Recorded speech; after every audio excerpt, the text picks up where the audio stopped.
I think that there's a real disconnect between a lot of the underlying government causes of a lot of these frustrations and problems that people have and people's awareness of it. I mean, we're talking about Taylor Lorenz last night and her laughable comments. And I think that, there's so many people actually like her out there who have some vague sense that there's something wrong with our healthcare system. And it's just easier and more symbolically satisfying to blame it on the CEOs of insurance companies than to actually get into the muck of really dissecting what's going on here with this. A lot of it having to do with government interference and regulation. Yeah, but I do think the government has a role, and that's the government being an arm of the people coming together socially and being like, we're going to ban certain products from sale in our country, like certain poisons that are very profitable and addictive to the human body, maybe like, I don't know, azo dyes in general. I don't know how addictive they are, but like petroleum-based food coloring apparently causes hypertension or can lead to hypertension in children and humans, which can cause inflammation. So like maybe we could ban that stuff like RFKs. When you look at the U.S. versus Europe, there's a joke among people who have ever traveled to Europe that you feel so much better after you've been away from this place and the food that we eat for a while. And that's because actually, if you go to Europe, a lot of the time you're getting food more or less sort of straight from the source, straight from the source, American Gangster reference there.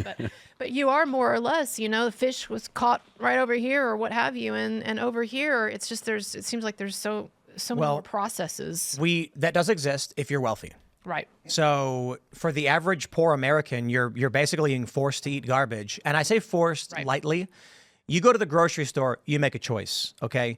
And I was telling this story a couple weeks ago. Alice and I went to the grocery store, and I love getting little cottage cheeses. It's very healthy. It's keto friendly, they call it. And Allison grabbed a pack of this, I don't know what the company is, and I looked at the ingredients, and it's got a bunch of weird garbage in it. It's got emulsifiers and stuff.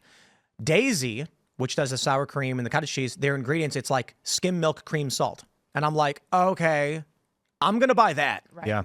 So for a lot of people, they're eating Kraft macaroni and cheese. They're eating these like off-the-shelf products with tartrazine and red dye 3 and these other things because it's cheap.